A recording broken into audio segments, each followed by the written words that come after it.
Libro del Génesis, capítulo 38, de los versículos 20 a 26. Judá envió el cabrito por medio de su amigo el adulamita para recuperar la prenda de manos de la mujer. Pero éste no la encontró. Preguntó a la gente de aquel lugar: ¿dónde está la prostituta que se ponía en Enaim junto al camino? Le respondieron: aquí no ha habido ninguna prostituta. Él volvió a Judá y le dijo: no la he encontrado. E incluso la gente del lugar dice que ahí no ha habido ninguna prostituta. Respondió Judá: que se los quede para ella, no vayamos a ser objeto de burla. Yo he enviado este cabrito y tú no la has encontrado. Pasados unos 3 meses, le comunicaron a Judá: Tamar, tu nuera, se ha prostituido y además está embarazada debido a su prostitución. Dijo Judá: que la saquen fuera y la quemen. Cuando la sacaban, ella envió a decir a su suegro: el hombre a quien pertenece esto me ha dejado embarazada. Y añadió: comprueba por favor de quién son este sello, los cordones y el bastón. Judá lo reconoció y dijo: es más inocente que yo, puesto que no le di a mi hijo Selá. Y no volvió a tener relaciones con ella. Mira bien, ¿qué significa ella es más inocente que yo? Porque de entrada tendemos, como a culpabilizar aquello que nuestros criterios humanos como que señalan de inmediato. No obstante, lo que hemos visto es que en efecto el propio Judá reconoce con respecto a su nuera Tamar que ella es más inocente que él mismo. ¿Qué significa? Es decir, ¿por qué ella tiene más razón que Judá? Porque ella no es ciertamente responsable de lo sucedido. Esa es, digamos, como la postura de Judá. Yo, en cambio, me condeno a mí mismo y no me oculto ante ninguna prueba acusatoria. En efecto, Judá reconoce su culpa y no niega su fallo. Además, él mismo reconoce que lo sucedido se debió a que él no le había entregado a su hijo Selá. O sea, podemos decir que lo ocurrido se debía al incumplimiento de la promesa que Judá tenía establecido. O sea, el hecho de no mantener su palabra. Pues bien, quizá esto ocurrió por la razón que voy a exponer. Como Judá pensaba que ella había sido el motivo por el cual la muerte había asaltado a Er y a Onán, tuvo miedo y no le entregó a Selá, a pesar de que esto era lo prometido. Así pues, el fin era saber que aquello había sucedido por la maldad de ellos y no por causa de Tamar. O sea que si estos hijos de Judá, Er y Onán, habían muerto, no había sido por Tamar. O sea, no tenía absolutamente nada que ver con ella. En todo caso, si murieron fue debido a su propia maldad. No pues era algo que involucrara o relacionara a Tamar. Por eso Judá tuvo relaciones con ella. Es decir, para que comprendiera que el motivo de aquellas muertes no era Tamar, sino la perversidad de aquellos, lo cual de hecho los convertía en culpables. O sea, digamos que dentro de esta ingeniosa sabiduría de Dios, el propio Judá tiene que aprender a no emitir juicios basados en falsos fundamentos. De hecho, el propio Judá tiene que aprender, pues, a no imputarle a las personas causas que de hecho no les corresponden, sobre todo cuando algunos aspectos o rasgos de perversidad están presentes en algunas personas y se pasan por alto. En consecuencia, tras reconocer su pecado, o sea, el pecado real de Judá fue el juzgar mal a Tamar. Judá libera de toda culpa a la propia Tamar y no tuvo más relaciones con ella, algo que también es importante de mencionar, lo cual entonces viene a dejar en claro lo siguiente: la que fue calumniada por el matrimonio fue justificada por la fornicación, como afirma Juan Crisóstomo en sus homilías sobre el Génesis. Y esto es muy importante, porque podemos preguntarnos, ¿nos queda claro el extraordinario proceder de Dios, el cual no necesariamente corresponde con nuestras humanas suposiciones? Aquí ya pues se nos está también enseñando, recuerden, siempre en orden a ese prodigio de salvación que Dios ha establecido desde el principio, que para poder aceptar, para poder reconocer, para poder aceptar pues la obra que Dios mismo ha llevado a cabo, no tenemos que dejarnos llevar por nuestras humanas suposiciones. O sea, también tenemos que dejar a ser Dios, Porque si en el caso de Tamar lo dejáramos digamos, al nivel de las meras suposiciones humanas, los resultados serían ciertamente diferentes. Y aquí lo que vemos es que en realidad se trataría de una cosa distinta. Incluso el hecho de reconocer que podemos equivocarnos en muchas ocasiones con respecto al obrar de Dios. En efecto, si entre las personas que aparecen en las Escrituras hay algunas con una fama muy esclarecida, también es cierto que algunas otras no poseen el mismo tipo de respetabilidad. O sea, en el caso de las Escrituras, en efecto, hay personajes que parecen distinguirse por una especie de virtud evidente. En cambio, pareciera que algunas otras no necesariamente estarían como en las mismas condiciones. Incluso habría algunas que de entrada parecieran presentar una especie de honorabilidad cuestionable. Sin embargo, como Dios persigue algo necesario para nuestra utilidad y salvación, no debemos conformarnos con el mero daño que procede del escándalo, porque a veces ahí es, en efecto, donde solemos quedarnos atascados, o sea, en el escándalo que produce el mero daño. O sea, nos quedamos pues como distraídos en los escándalos desatados a partir de un cierto daño. En todo caso, si procedemos con cuidado y atención, es decir, si procedemos con sabiduría e inteligencia, que es el modo en el cual Dios mismo procede, sí que llegaremos a conocer lo que nos resulta útil. Y esto es justo para que no permitamos que el escándalo nos haga perder de vista lo esencial. Pensemos, por ejemplo, en el profeta Oseas, que tomó para sí en cierta ocasión a la mujer prostituta y no repudió ni un matrimonio desaconsejado, ni el hecho de ser llamado padre de hijos odiosos, cuyos nombres eran no pueblo mío y no compadecida, como en efecto se relata en el libro del profeta Oseas. Así pues, ¿qué significa este hecho y por qué se hacía? Fíjate bien. Después que los que parecían ser los más famosos de entre los de Israel se opusieron a los oráculos de los profetas y la palabra de Dios les resultó más inadmisible, Dios actuó de esta manera por medio de los santos para que, viendo en los acontecimientos las cosas futuras, aplicaran su inteligencia en la búsqueda de lo que era conveniente. En consecuencia, con ello aprendieron que a veces podrán ser no pueblo y que incluso serán colocados entre los no compadecidos, ya que eran duros de corazón y por tanto no dispuestos a escuchar. Así pues vemos cómo el Señor utiliza modos diversos para poder penetrar finalmente nuestro corazón endurecido e incluso lograr que arraigue en nosotros esa disponibilidad permanente a escucharle. Así pues, al comprender ahora los planes de la salvación en aquellos tiempos, no condenaremos ya ni a Tamar ni a Judá, ya que eso sucedió según el plan divino. Ella, en efecto, necesitaba la semilla de la procreación, pero su marido legítimo era estéril. Por su parte, Judá cometió una falta leve, ya que era libre, pues su primera esposa había muerto. Vean estos detalles que yo les había dicho que son muy importantes de no pasar por alto. O sea, debemos de atender, con sumo cuidado a estos aspectos que solemos no tomar en cuenta y que por eso nos llevan a una actitud más bien desconsiderada con respecto a las Escrituras y por tanto desconsiderada también con respecto al mismo proceder de Dios. Por consiguiente, esta unión posee una dimensión espiritual que debemos encontrar. En efecto, esta unión y esta procreación nos instruyen sobre nuestra unión espiritual, ya que nuestra esterilidad solo es superada por la libertad de la gracia divina, como afirma Cirilo de Alejandría en las inscripciones sobre el Pentateuco, y tiene razón.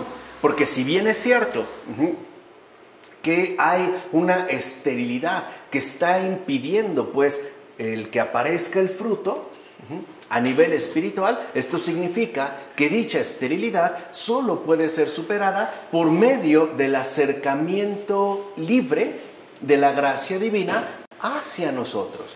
O sea, recuerden que al final, ¿no?, lo que verdaderamente está en juego siempre es la salvación. Y por tanto, todo aquello que nos pueda resultar de utilidad para este fin. Así pasamos ya a los versículos 27 a 30 del capítulo 38. Llegó el momento del parto y resultó que tenía mellizos en el vientre.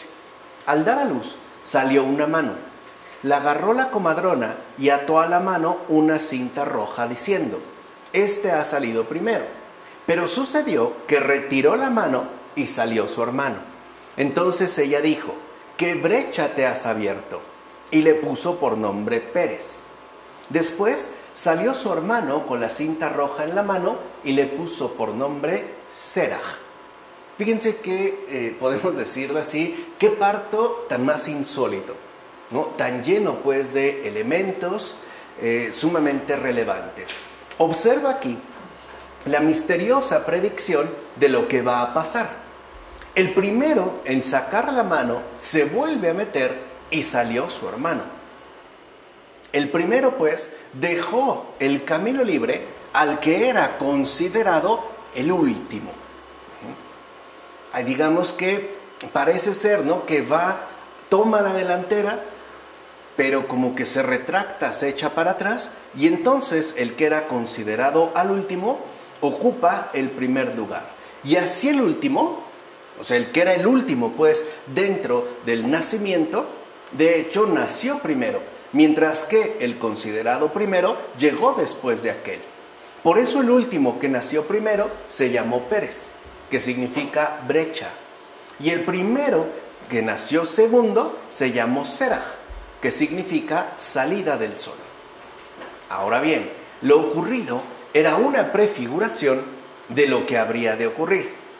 De hecho, no tiene nada que ver con algo natural. En efecto, ¿cómo va a ser posible que después de haber atado a la mano la cinta roja, el niño la retirara de nuevo y dejara paso al que venía detrás? Si no es por algún tipo de fuerza divina que dispuso las cosas de antemano. Seraj, ciertamente, era por tanto imagen de la iglesia, es decir, la salida del sol que comenzará a ir por delante. Pérez, por su parte, como primero, se movió hacia adelante y después se retiró. Representa la observación de la ley. O sea, justo como primero se adelantó pero después se retiró, representaría por tanto la observancia de la ley, la cual ingresó primero en el mundo para dar paso después a la luz del sol. Dicho brevemente, el modo judaico de la ley se dio el sitio a la iglesia según fuera dispuesto por Dios mismo, como afirma Juan Crisóstomo en las homilías sobre el Génesis. Y esto tiene, de hecho, que ver con aquel criterio, digamos, de orientación que el propio Señor nos dijo claramente, y es el siguiente: los primeros serán los últimos y los últimos serán los primeros. Pues bueno, desde aquí ya empieza a suceder. O sea, aquel pues que va por delante se retira y da paso, ¿no?, a este que ha abierto una brecha. Y este ahora que iba al último ocupará pues el primer lugar. Por eso es tan fundamental que nosotros entendamos por lo menos dos cosas principales. La primera, que este retiro por parte de el pueblo judío en torno a los planes de salvación de Dios no tiene que ver con un aspecto meramente humano. O sea, tampoco se trata de que hayan sido unos traidores y entonces despreciaron a Dios, decidieron mantenerse aferrados a su corazón. No, es algo que forma parte también de la disposición divina. Y por ende, y este es el segundo aspecto, que de igual manera, ahora el sitio primario que ha ocupado la iglesia en tanto salida del sol, no ha sido pues una especie de relevo meramente casual en torno a este pueblo que se retiró. No, es también el modo en el cual Dios ha dispuesto las cosas para que la salvación alcance a todos y cada uno de los seres humanos en este mundo.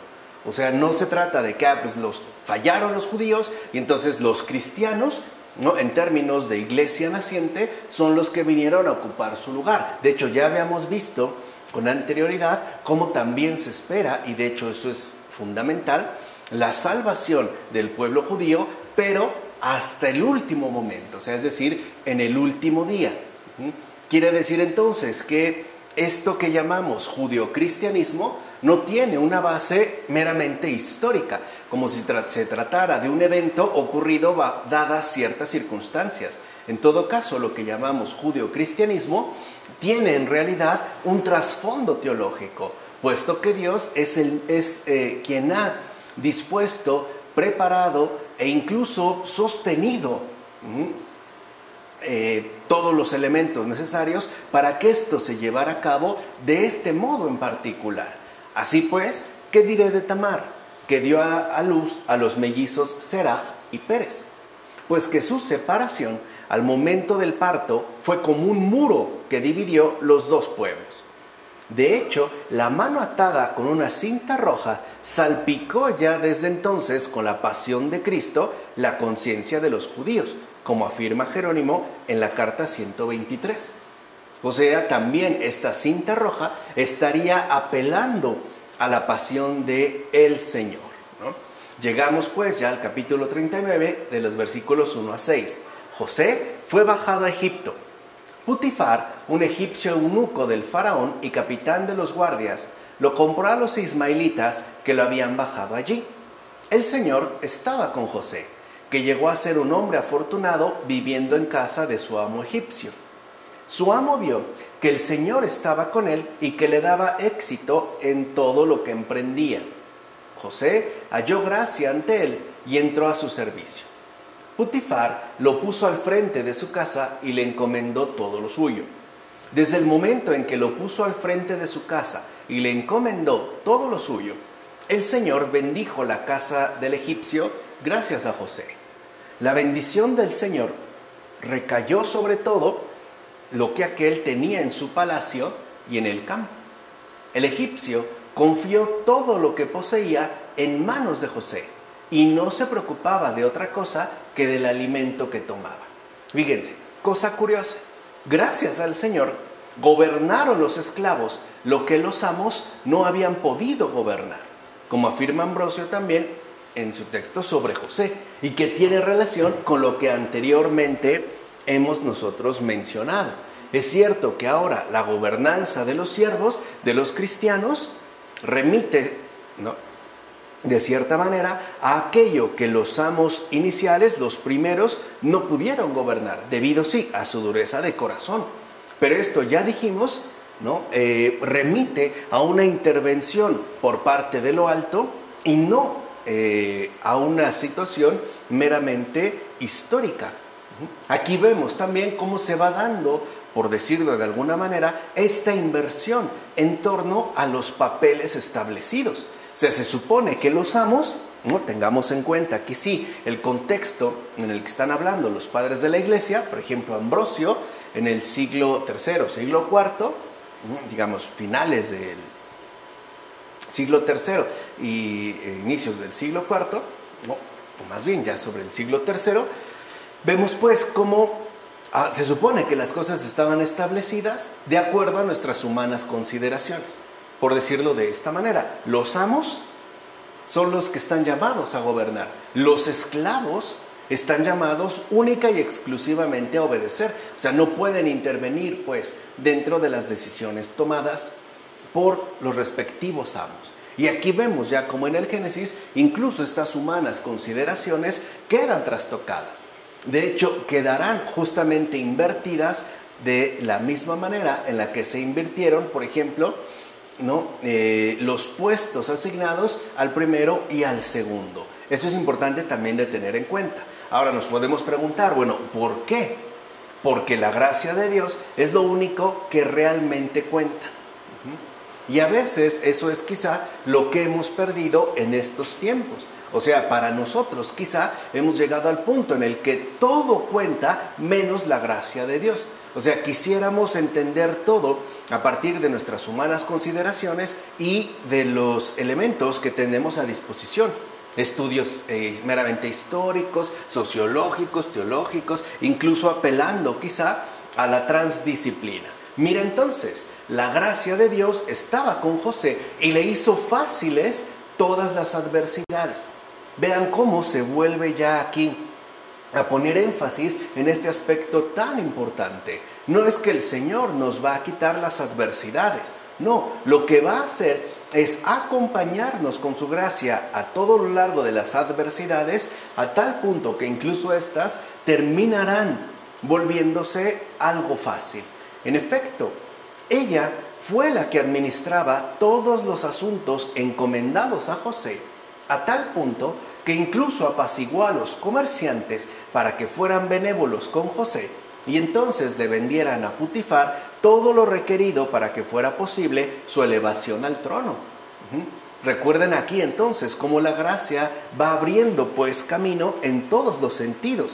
O sea, ni siquiera podemos decir que José era muy hábil en los negocios, puesto que había sido vendido. Una, siendo aún muy joven. Y segunda, no teniendo ningún tipo de experiencia o relación con el ámbito comercial. Ahí también se vería cómo es la gracia de Dios la que interviene para que estos comerciantes, ciertamente experimentados, no se interpusieran a los planes que Dios tenía preparados a través de José. E incluso estos planes van a permitir pues que en su paulatino crecimiento y enriquecimiento, Putifar pueda acceder finalmente al trono, es decir, termine pues convertido ya en rey de Egipto. Así fue como José se fue abriendo camino poco a poco por medio de estas dificultades. Vean, sí se va abriendo camino, la gracia nos acompaña, nunca nos abandona, pero poco a poco es que iremos avanzando. Las cosas muy rara vez se suelen resolver de una manera súbita. Es muy infrecuente. Sí pueden llegar a darse, pero no es, digamos, lo más común. De hecho, lo que suele suceder es que poco a poco se vayan, ¿no?, resolviendo todas las dificultades y vayamos encontrando incluso una mayor facilidad al pasar a través de ellas. Observa entonces a José y no te turbes ni pierdas la esperanza. Porque eso es también uno de los grandes riesgos que tenemos en tanto creyentes, el quedar turbados por la serie de circunstancias que pueden presentarnos en torno a nuestra propia vida y por ende también a la desesperación, que es justo lo opuesto a la esperanza. O sea, el desesperar porque quizá las cosas no se resuelven, por lo menos no como nosotros quisiéramos o como nosotros esperamos, y vamos como decayendo. Recuerden, con Dios hay que aprender a ir paso a paso. Mira que él, es decir, José, ni siquiera se puso a pensar lo siguiente: ¿qué engañosos sueños he tenido?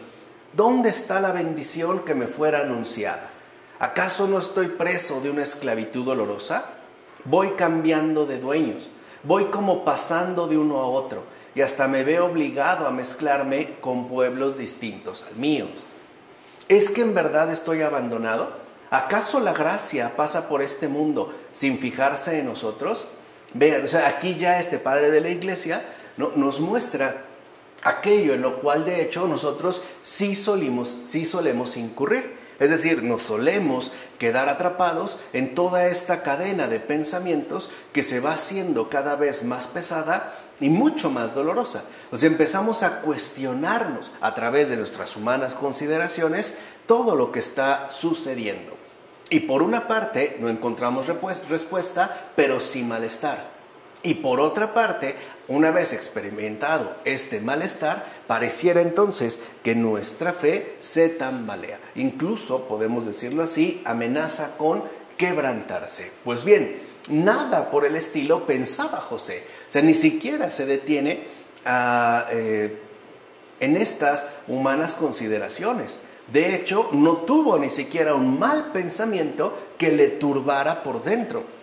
Porque recuerden que una cosa son las circunstancias que por fuera pueden ocurrir Pero al final lo que realmente importa es aquello que pasa interiormente en cada uno de nosotros. Ya lo vimos con los padres de la iglesia y es algo que también hemos insistido bastante, pero que vale la pena repetir una y otra vez, es que la turbación interior sobre todo proviene y tiene como inicio un mal pensamiento, que a su vez se irá articulando con otros malos pensamientos hasta generar una verdadera tortura interior. Por eso entonces, ¿qué hace José? Bueno, pues José permaneció esperando con paciencia. Ya habíamos dicho, como el Señor nos dijo, en efecto, en el caso de la fe, se trata, ¿no?, de ir esperando, confiando, ¿no?, una espera confiada que se transmite en esperanza, que es ahora ya lo que está viviendo, por ejemplo, José, ¿no?, en situaciones muy particulares.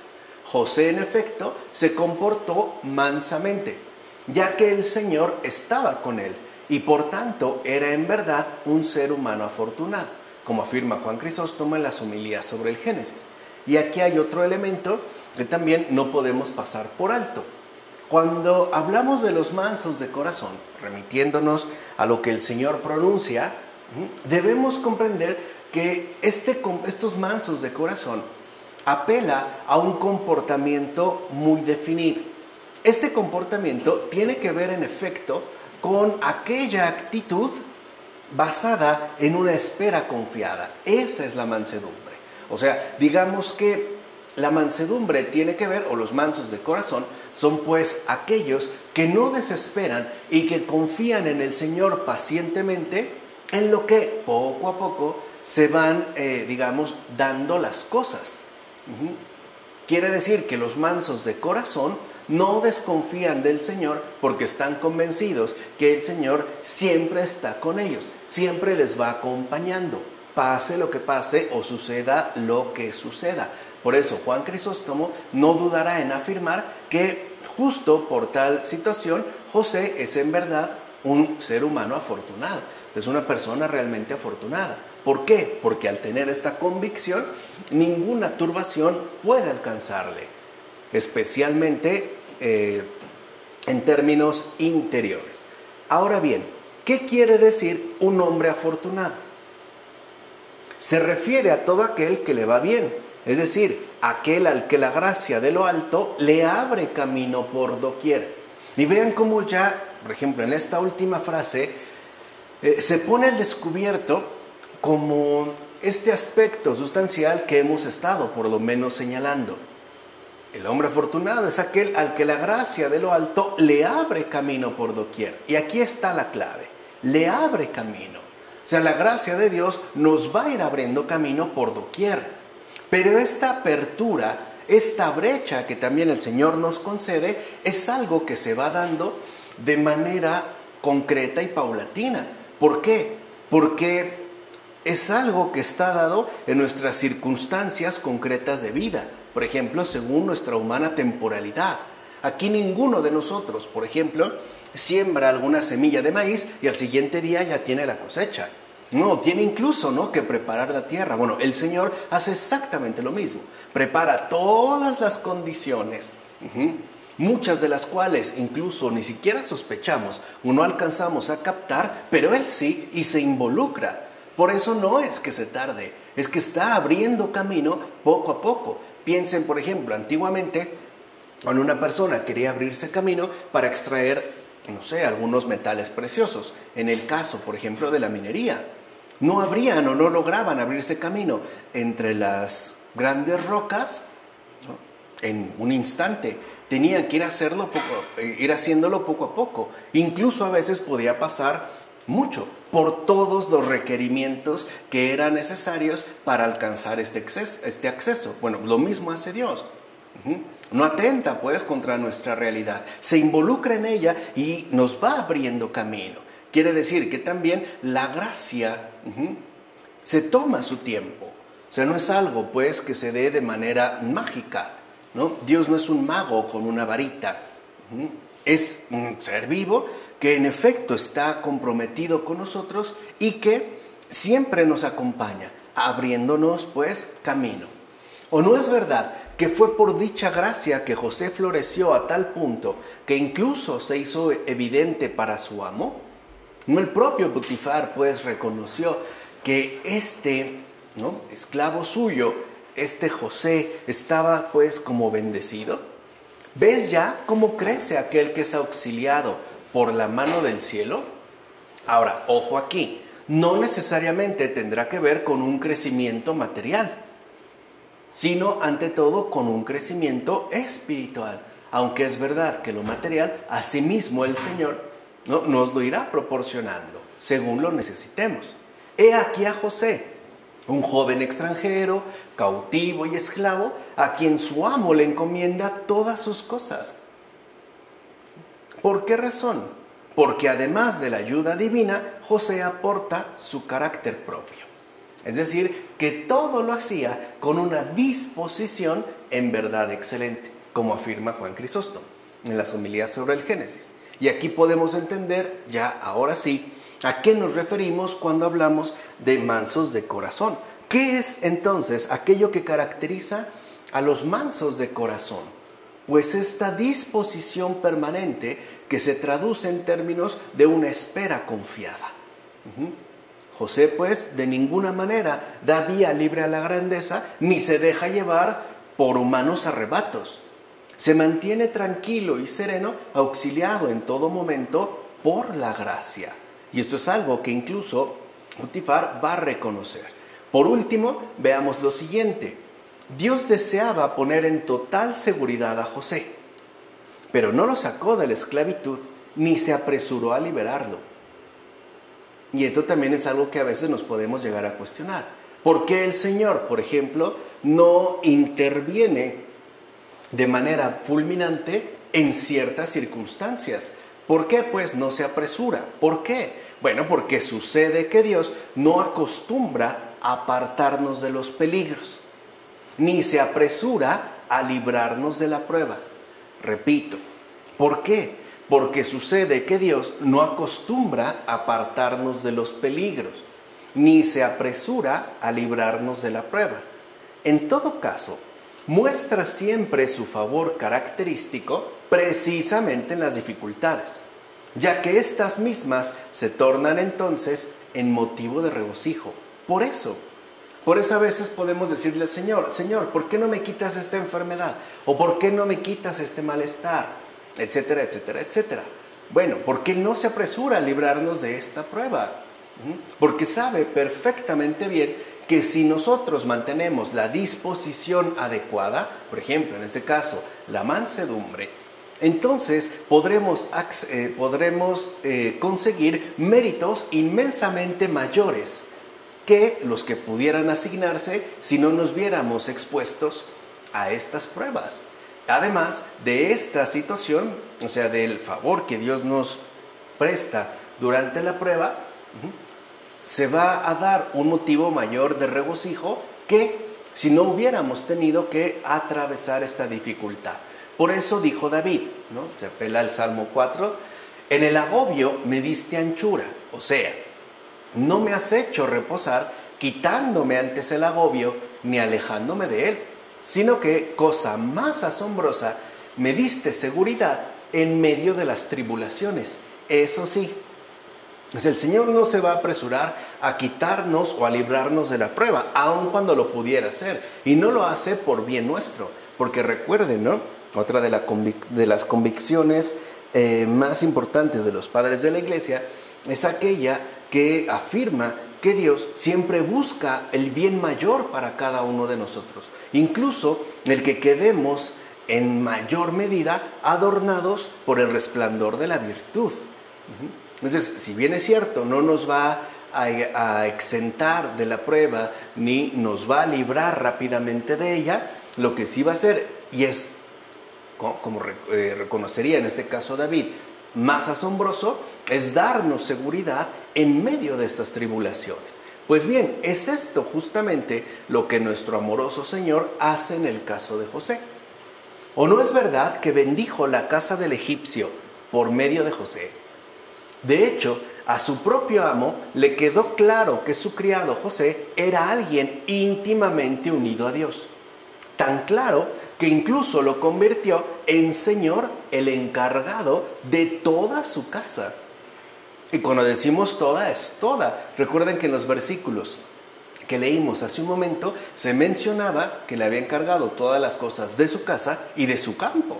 O sea, no solo lo que tenía, digamos, más o menos a disposición, remitido pues a su hogar inmediato, sino todas aquellas posesiones que él en efecto tenía como algo suyo. O sea, en pocas palabras, encomendó a José absolutamente todas sus cosas, todas sus propiedades. Se puso literalmente en manos de José. José, que era el esclavo, el cautivo, tuvo en sus manos todas las posesiones de su señor. Todas. Tal es la virtud, pues allí donde ésta aparece, todo lo demás queda sometido. Entonces vemos cómo también hay una alusión a esa dimensión espiritual, porque en efecto, donde la virtud ciertamente aparece, se vuelve como algo a lo cual confiar todo lo demás. Lo mismo haríamos nosotros. Si por ejemplo viésemos o tuviésemos la fortuna de conocer a una persona realmente virtuosa, no tendríamos ninguna dificultad, no solo, no tendríamos ninguna dificultad en confiarle todas nuestras cosas. Por ejemplo, si nos vamos a ir un buen rato de vacaciones, pues quizá le daríamos las llaves de nuestra casa o del auto para que pueda cuidarlas, incluso usarlas sin causar ningún daño. Pero no solo eso, también es verdad que le confiaríamos, por ejemplo, situaciones personales, solicitándole que hable con tal persona o con aquella otra, e incluso pondríamos en esta persona virtuosa nuestra propia situación de vida. Por ejemplo, al exponerle lo que está ocurriendo interiormente en nosotros y solicitarle un consejo. Así es como vemos pues que allí donde aparece la virtud, todo lo demás queda sometido. De hecho, así como es expulsada la tiniebla al brotar la luz, así también ahora se aleja todo mal porque brilla la virtud, como afirma Juan Crisóstomo en las homilías sobre el Génesis. Pasamos ya a los versículos 6 a 18 de este capítulo 39. José era bien parecido y de bella presencia. Después de todo esto, la mujer de su amo puso los ojos en José y le dijo: «Duerme conmigo». Él la rehusó y repuso a la mujer de su amo: «Mira, mi amo no me controla nada de lo que hay en casa y me ha confiado todo lo que tiene. No hay nadie más importante que yo en esta casa y no se ha reservado nada excepto tú, porque eres su mujer. ¿Cómo voy a cometer esa gran maldad, pecando contra Dios?». Ella insistía a José todos los días, pero él no accedió a unirse y darse a ella. Cierto día entró José en la casa a hacer su trabajo y no había allí ninguno de los sirvientes. Ella lo agarró de la ropa diciéndole: «Duerme conmigo». Pero él, abandonando la ropa en sus manos, huyó y salió afuera. Al ver que había abandonado la ropa en sus manos y había huido afuera, ella llamó a sus sirvientes y les dijo: «Mirad, nos ha traído un hebreo para escarnecernos. Ha entrado donde yo estaba para unirse a mí, pero he gritado con voz fuerte, y al oír que yo levantaba la voz y gritaba, ha abandonado su ropa junto a mí. Ha huido y ha salido afuera». Ella se guardó la ropa de José hasta que su amo llegó a casa, y entonces le contó las mismas cosas diciendo: «El siervo hebreo que nos trajiste ha entrado donde yo estaba para abusar de mí, y cuando levanté la voz y grité, abandonó su ropa junto a mí y huyó afuera». Para empezar, date cuenta que José era bien parecido. No obstante, era aún más hermoso con respecto al alma, pues era casto en su cuerpo y virtuoso en el alma. Algo que hoy también, de alguna manera, hemos olvidado. Hoy más bien nos conformamos con el buen parecer del cuerpo. Y claro, está bien. Lo que no está bien es que solo nos quedemos con una parte y que descuidemos la virtud del alma. cosa que ya no solo nos aporta un buen parecer, sino que en efecto nos llena de una genuina y auténtica hermosura. Así pues, en él brillaba la belleza del cuerpo, pero todavía más brillaba en él la hermosura del alma, que es lo que tendríamos, ¿no?, que recuperar en los tiempos actuales. Claro, que en efecto brille la belleza del cuerpo, como de hecho suele hacerse ya de manera bastante notoria y evidente. Muy bien, que brille la belleza del cuerpo, pero que todavía más brille la hermosura del alma. O sea, que no solo se quede pues en una mera apariencia, sino que se trate de una verdadera consistencia, me atrevo a decirlo así, una verdadera coherencia entre nuestro exterior y nuestro interior. En consecuencia, José reconoce que la belleza del cuerpo no debe ser un obstáculo para la salvación. O sea, tampoco se trata de que debemos nosotros desfigurarnos, ¿no?, y maltratarnos para alcanzar un cierto grado de fealdad. No, o sea, el propio José se da cuenta y sabe muy bien que la belleza del cuerpo no debe ser un obstáculo de la salvación. Y de hecho, no lo es en la medida en la que en efecto esta belleza del cuerpo se ve superada por la hermosura del alma. ¿Por qué hemos de hacer de una gracia corporalmente recibida una desgracia que compromete gravemente nuestra alma, como afirma Cromacio en el sermón? Y esto es algo que quizá, al menos en los tiempos recientes, deberíamos de estar tomando muy en cuenta. ¿Por qué hemos de hacer de una gracia corporalmente recibida, por ejemplo, un rostro muy bello o un cuerpo muy bien proporcionado, incluso muy lindo, ¿no?, una silueta muy bella? ¿Por qué tendríamos que convertir esta gracia recibida en una desgracia que no solo va a comprometer gravemente nuestra alma, sino que se va a convertir también en un elemento perjudicial y nocivo para muchas otras personas? O sea, por ejemplo, ¿por qué tendría que hacer de mi bella cara, ¿no?, un motivo para múltiples infidelidades o incluso para acabar con muchas relaciones? Eso es lo que deberíamos de cuestionarnos. Creo que hoy, vuelvo a insistir, ¿no?, nos hace mucha falta. O sea, ¿por qué hemos de hacer de una gracia corporalmente recibida una desgracia que compromete gravemente nuestra alma? Ahora bien, el diablo rechina los dientes y no soporta ver al justo adornado de tal manera tanto en su cuerpo como en su alma. Y aquí vemos también una de las mayores estrategias que el demonio ha utilizado en estos tiempos. Como no soporta ver, ¿no?, que el ser humano sea bello por fuera y hermoso por dentro, entonces ahora lo que busca no es una completa fealdad, es justo digamos como la interrupción de esta cuestión. O sea, se basa, porque no es algo que nosotros podemos rechazar, en la belleza del cuerpo, pero a costa de descuidar la hermosura del alma. Eso es de fondo lo que ha realizado, al menos en el tiempo contemporáneo. O sea, no soporta pues ver a los resplandecientes hijos de Dios. No lo soporta. No soporta ver a la criatura, a esta criatura, ¿no?, masculina y femenina que Dios ha creado, resplandeciente de tal manera, tanto en la belleza del cuerpo como en la hermosura del alma. Ahora, como no lo soporta y rechina los dientes, por eso excava una fosa profunda, que según él sería la mayor ruina que podría concebirse para José. O sea, vean cómo no se va directamente, sino que busca también, ¿no?, abrirse camino, pero en términos malévolos.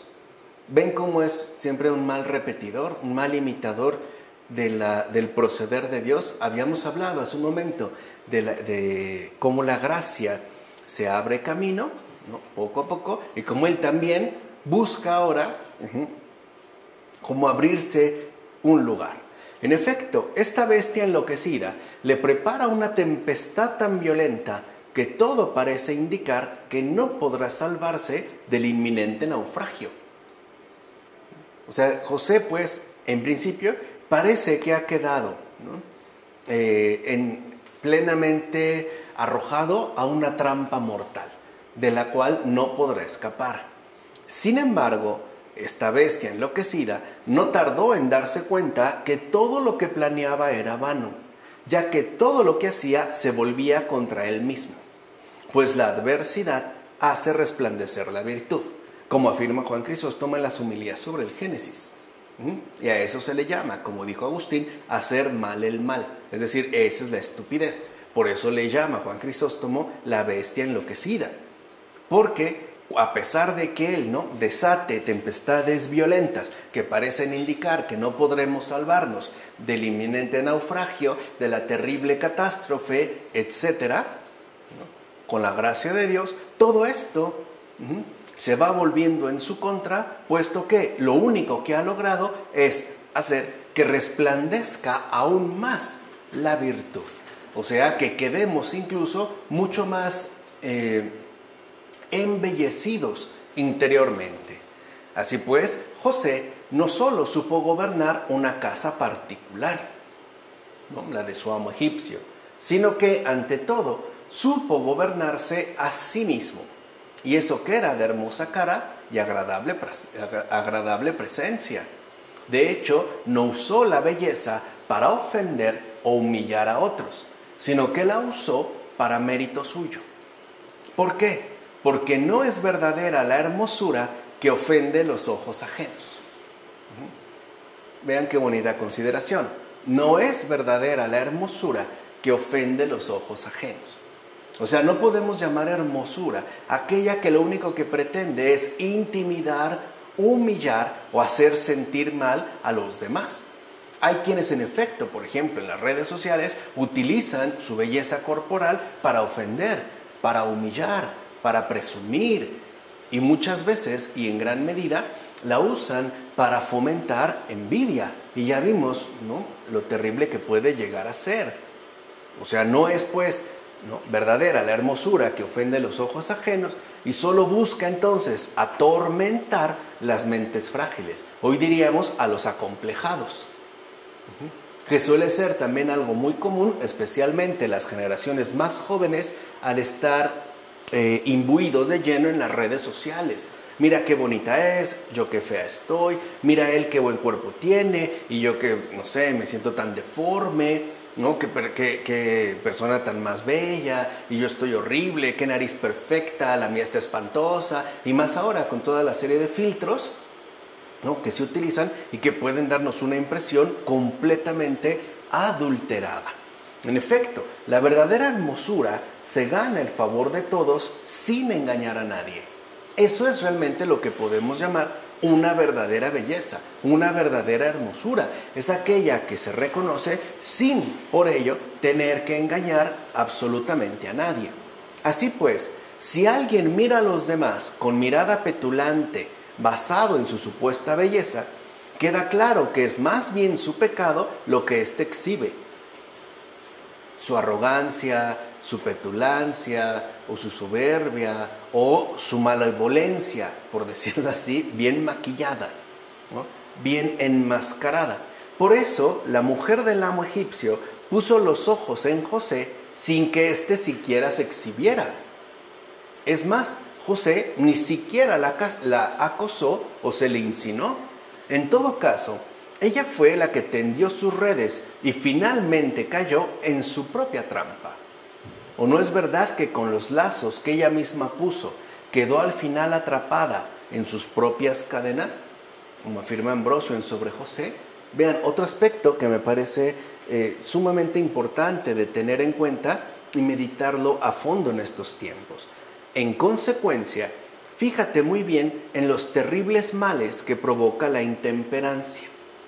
En efecto, la mujer del amo egipcio no concibió la idea porque se considerase dueña de la casa, ni porque José fuera un sirviente de buen parecer, como humanamente podríamos llegar a suponer, es decir, según nuestras humanas consideraciones. Nada de eso. En todo caso, y ese es otro aspecto que hoy también debemos de recuperar, concibió la malévola idea porque dejó que prendiera en ella el satánico incendio. ¿Cuántas veces una persona no puede llegar a cometer una verdadera locura, incluso una atrocidad, y después no se explica cómo o por qué fue que hizo aquella barbaridad? Y de verdad pareciera que no comprendemos por qué. Bueno, no se trata muchas veces de cuestiones meramente humanas. También está la insidia. El problema es que esta mujer no deja que el satánico incendio prenda en ella. Por eso su mente entonces ya no descansa. En todo caso, el mal pensamiento le quema y le quita todo reposo. Y así suele suceder. Cuando a veces nosotros quedamos prendidos de alguna insidia satánica, por ejemplo, a nivel del pensamiento, le estamos dando y dando y dando vueltas. Ya no descansamos. Parece que todo se resume a ese mal pensamiento que se está como apoderando de nosotros. Y ella, esa es, digamos, nuestra parte, aquí sí, ingenuamente, piensa que si logra alcanzar la ocasión propicia para llevar a cabo el ilícito plan, tendrá paz y tranquilidad. O sea, si lleva a cumplimiento lo que está pensando y no la deja en paz, entonces ya va a ser feliz. ¡Qué gran torpeza! ¿Cómo puede darnos paz y tranquilidad el acarreo de la ruina? Por eso el propio José puso empeño en apartarla de su locura, es decir, de su deseo insensato. Y en efecto vemos que la reacción de José no es de reproche, no es de recriminación, es de corrección. Intenta en principio hacerle ver a esta mujer la verdad de las cosas. O sea, es como una especie de invitación a que recapacite, a que recupere el sano juicio. ¿O no es verdad que ante la propuesta de la mujer, José responde dándole incluso un consejo para hacerle reconocer lo que es más conveniente? José, en efecto, aplica siempre su virtud, o sea, no renuncia a su gran belleza. Por eso dijimos que la belleza es algo que a nadie engaña, es algo que siempre se mantiene, aun cuando estuviésemos en situaciones verdaderamente adversas, como afirma Juan Crisóstomo en las homilías sobre el Génesis. ¿Qué ser humano tan más bondadoso? Yo, viene a decir José, soy el siervo, el extranjero, el cautivo, y aún así gozo de la entera confianza de mi amo. Todo lo ha puesto en mis manos, menos a ti, que eres su mujer. Así pues, solamente a ti estoy subordinado. ¿Acaso deberé traicionar la confianza puesta en mí?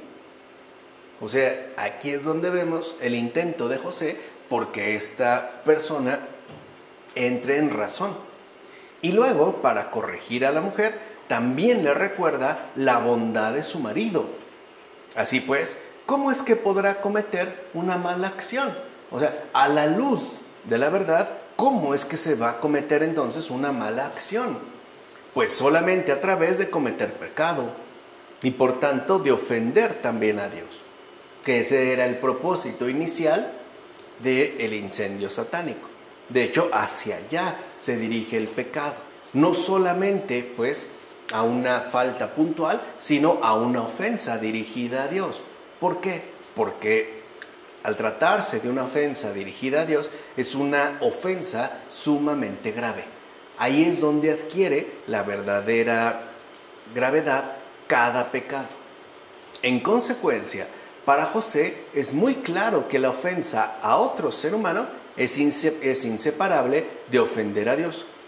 En efecto, maldad y pecado siempre van de la mano.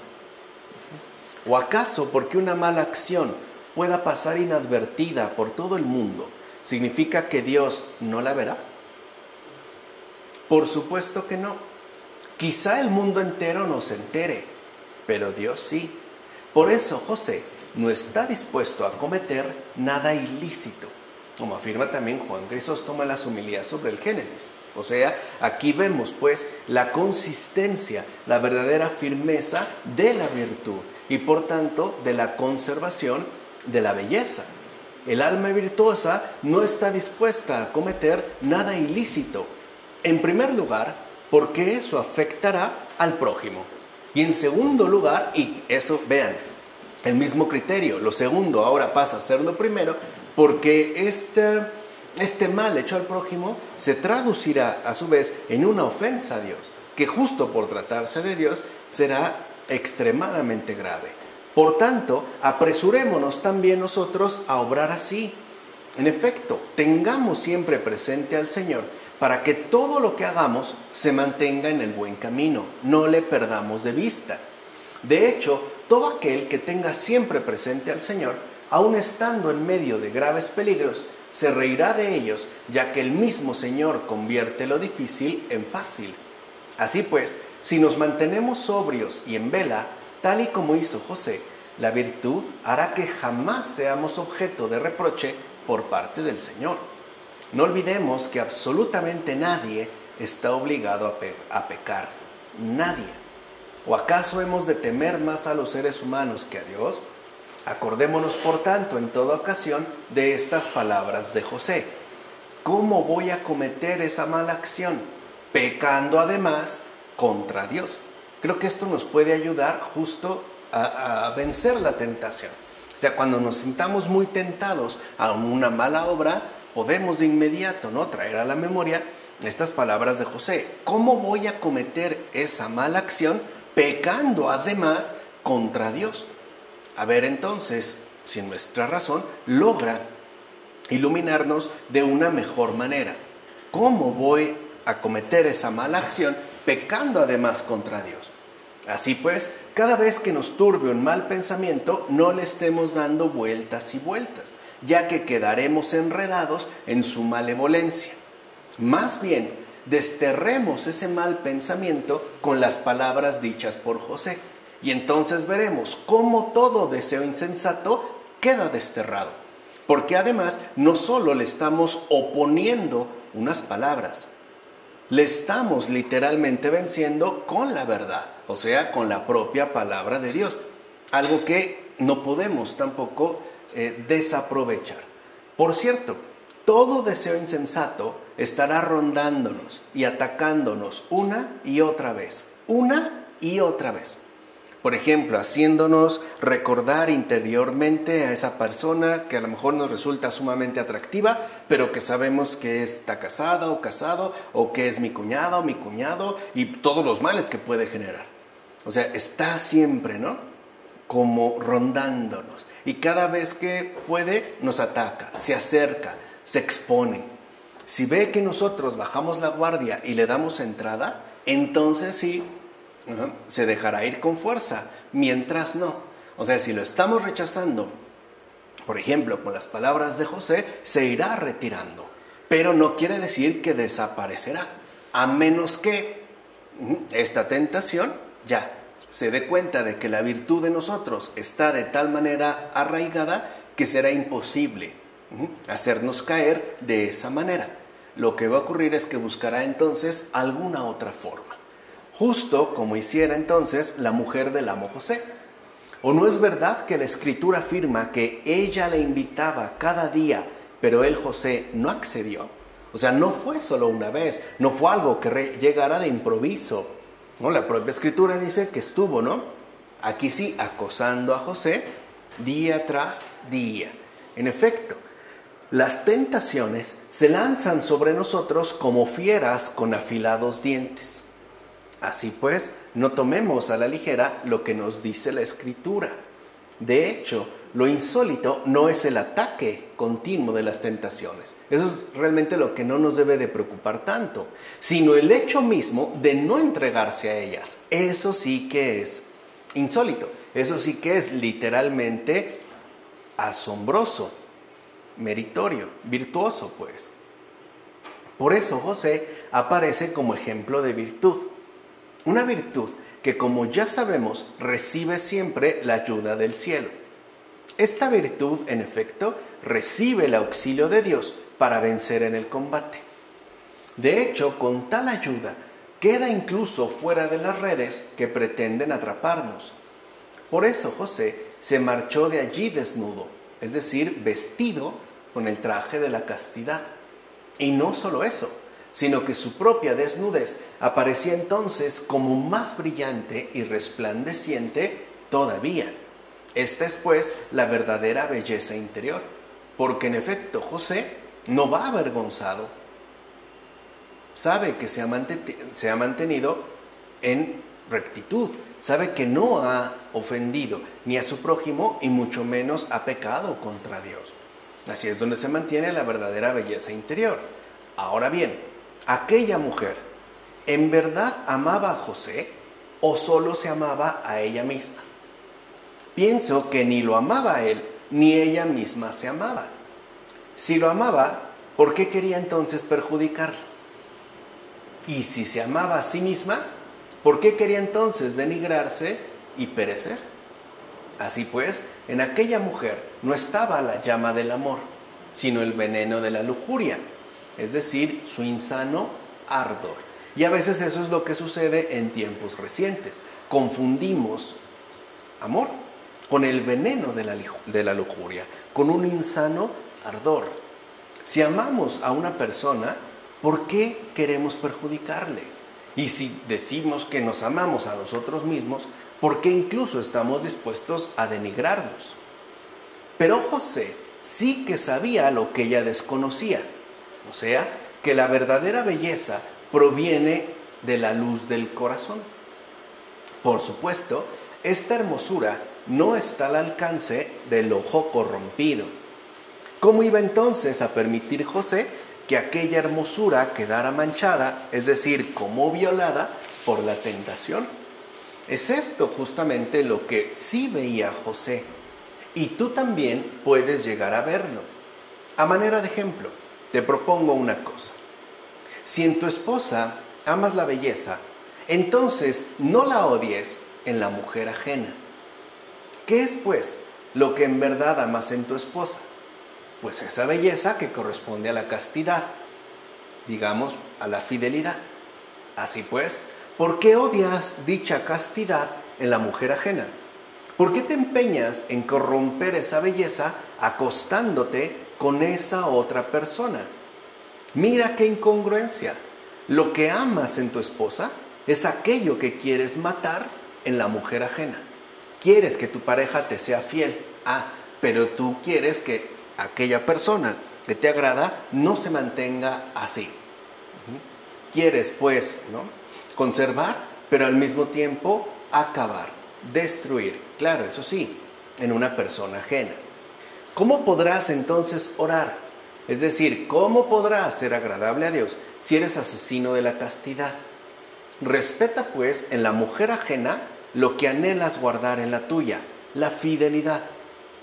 Porque sí, nosotros, por ejemplo, exigimos fidelidad de nuestras parejas, pero nos enoja cuando alguien no nos hace caso, cuando alguien no cae en nuestras redes, cuando alguien, pues, no se pone en nuestras manos. Hasta nos podemos sentir sumamente heridos o lastimados. Veamos, pues, en qué incongruencias solemos incurrir, ¿no? Bueno, esto lo afirma Cesario de Arles en el sermón. Además, date cuenta ya de lo siguiente. El adulterio comienza con los ojos y avanza a través de las palabras. ¿Cómo puede resistirse ya a las palabras el que ha caído en la trampa engañosa de los ojos? Y en efecto es así.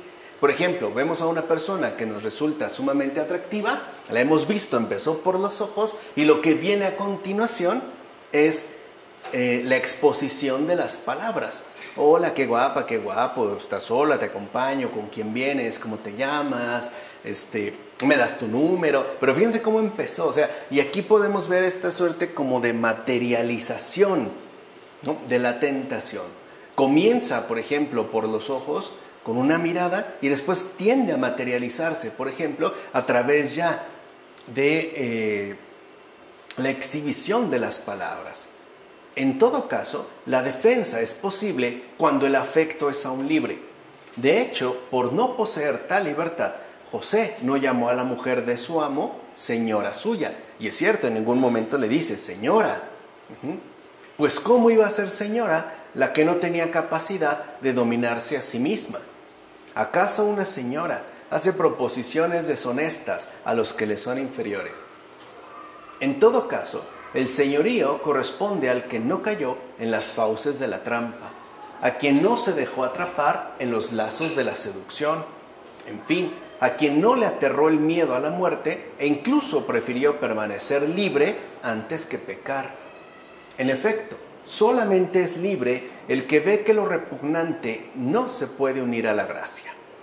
Por eso José huye de aquel crimen perpetrado y huye libremente, ya que es libre para rechazar el pecado y por tanto la culpa. En consecuencia, he aquí lo que debes aprender. Eres libre para rechazar el pecado. De hecho, para eso se te concedió libertad, no para hacer lo que quieras. Ya lo hemos dicho en otras ocasiones. Eso sería más bien estupidez. No, eres libre para rechazar el pecado. Tienes esta posibilidad siempre a tu alcance. Mira bien que el pecado no es solo escurridizo, sino insistente e insolente. Y en efecto es así. Se cuela, ¿no? Se vuelve escurridizo. Además insiste, dijimos, a veces con mayor o menor fuerza. Y a veces sí, ya de plano se presenta con insolencia. Por ejemplo, podemos estar pensando en alguna persona que nos resultó atractiva, que entró literalmente por nuestros ojos, y a lo mejor hay una insistencia, ¿no?, de estarnos acordando de ella, qué estar haciendo, pero a lo mejor ya se vuelve insolencia cuando incluso fantaseamos con esa persona a otros niveles. Así se da. En efecto, el pecado te enreda con su insolencia para poder arrebatarte tu libertad con insidia y audacia. Ten pues mucho cuidado y sigue el ejemplo del buen José, ese gran ser humano que vendido ignoró la esclavitud, que no deseó siendo él deseado, que no se dejó doblegar por la insistencia del pecado, que de hecho huyó y salió corriendo cuando ya estaba incluso agarrado por la tentación. Recuerden que la mujer literalmente le echó las manos encima, o sea, lo tenía agarrado de su vestido. La tentación, en efecto, buscará tocarte para sujetarte. Entonces, vean, pasamos de los ojos a las palabras a las manos. Buscará tocarte para sujetarte. Pero José ni siquiera se quedó ahí atrapado, pues se alejó abandonando los vestidos que lo tenían retenido y se alejó del crimen. Huyó, es cierto, pero desnudo, ya que iba bien revestido con el pudor, la castidad y la libertad. En todo caso, solo está desnudo quien ha sido desvestido por el pecado. O sea que lo que nosotros llamamos desnudez no solo corresponde a nuestras humanas consideraciones, tiene un verdadero sustento espiritual. Repito, solo está desnudo quien ha sido desvestido por el pecado, no el que conserva, ¿no?, la virtud en alto. Ahora bien, no olvides que Adán se quedó desnudo después de quebrantar el mandato divino. De hecho, quedó por completo despojado con la deuda del pecado mortal. Por eso tuvo miedo y se escondió. Es decir, entendió que estaba desnudo porque había perdido el adorno de la protección divina. Mira pues que estás considerando una cosa realmente importante. En efecto, estaba desnudo el que no se quitó la ropa, porque Adán no traía ropa. Estaba desnudo el que no se quitó la ropa y no estaba desnudo el que abandonó el vestido en aquella ocasión. ¿Se dan cuenta entonces cómo nuestras humanas consideraciones no son suficientes para captar lo que el Señor nos quiere transmitir? Por eso debemos dejarnos auxiliar por la gracia. Este último, o sea, José, el que no estaba desnudo, el que abandonó el vestido, este último José no estaba desnudo porque conservó en sí las ropas de las virtudes, es decir, aquellas ropas que Adán perdió. Y quedar sin virtudes, esa sí es desnudez. como afirma Cesáreo de Arles en su sermón.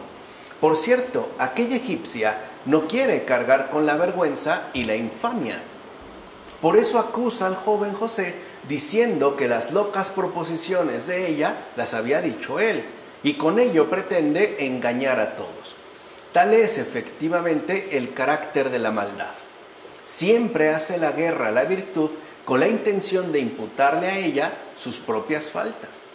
La maldad siempre calumnia a la virtud, siempre. De hecho, como aquella mujer esposa del amo egipcio, se atribuyera a sí misma una máscara de pureza y castidad para esconder lo que trae entre manos, como afirma Juan Crisóstomo, algo que me parece muchos de nosotros podemos reconocer.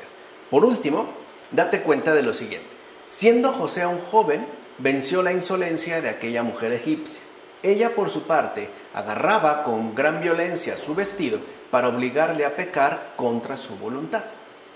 Por eso José se despojó de su vestido y se alejó de aquella insidia para vencer la tentación.